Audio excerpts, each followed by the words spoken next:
No matter the insults and name-calling by the government and the NDC, nothing will stop me from pursuing this gargantuan constitutional rape on the people of Ghana to its logical conclusion, as long as I have life in me. Words of Martin Alamisi Kaiser Amidu, Ghana's citizen vigilante. Those words resonated with Ghanaians 4 years ago when he uttered them. But some Ghanaians, many of whom hailed Mr. Amidu when he made that declaration, are turning around to vilify him now. But that is where we're getting it wrong. So what has changed, you may ask? Martin Amidu's resignation this week. It was one that had some saw coming, but many doubted it will come to pass. Perhaps the optimists were assured by the president's promise to ensure the independence of the office of the special prosecutor when he was sworn in. I want to assure him that not only will the executive, including the Attorney General, respect scrupulously the independence of his office, but will also provide him with whatever assistance is required. Of course, Martin Amidu's credibility and motives for fighting corruption are not in doubt.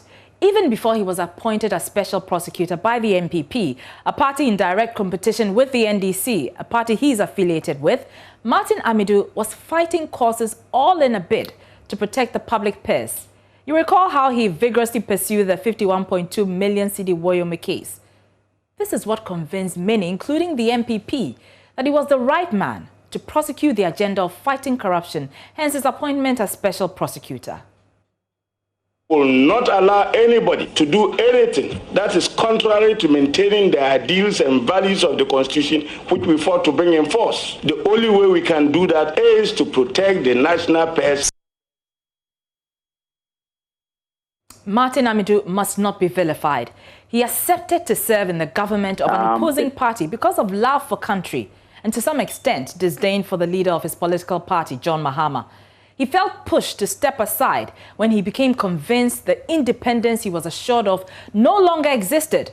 For him, it exited when the president allegedly interfered in his probe into the Ejapa royalties deal, which involved a man the president has family ties with, the finance minister, Ken Ofori-Atta.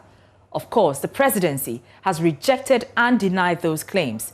It is also easy to dismiss Mr. Amidu's claims that his office was not resourced, given the documents the presidency has put out in the public domain as proof of efforts to resource the office of the special prosecutor. But we all know how he had to complain several times before the necessary budget for his office was made available to him.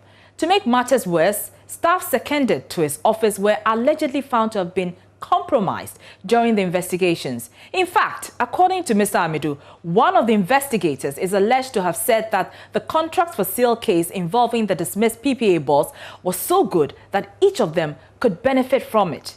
Here was a man who served his nation for 2 years without salary, trying to remove the mask off the faces of those raping the country through their corrupt acts, and yet many whose integrity cannot match his vilify him. Nanka Nivetino, they were going to question his medical reports from Germany. They called me and put us here on call phone. We were going to question, but Mahama says we should stop. Mr. Amidu, who has never been one to shy away from fighting back allegations, quickly denied the claims. I've never been to Germany on any occasion. For a medical checkup. I don't know any German hospital, and therefore his allegations are false. Even worse, the attacks on the citizen vigilante moved beyond verbal to threats on his life. These threats about burgling me, armed robbery, burning my house, I'm aware. I know the persons involved. I put my life on the Republic of Ghana, and the president will be responsible for anything that happens to me. These are clearly worrying signs for our democracy. No citizen must be made to feel as such. His mother party, the NDC, whose members have on occasion heavily criticized Martin Amidu for, among others, being a bootlicker, in a bid to capitalize on this, vow to hold President Akufo-Addo responsible should anything happen to the former special prosecutor. MPP. that the Ghanaian people will not sit down and watch them extend their wickedness to Mr. Martin Amidu.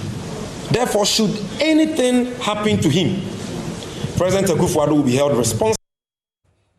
Well, the president has directed the Inspector General of Police to provide round-the-clock security for Mr. Amidu.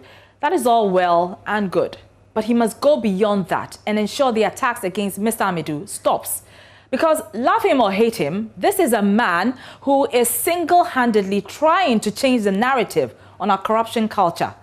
Imperfect he may be, but there's no denying the incontrovertible fact that he's a treasure of the state.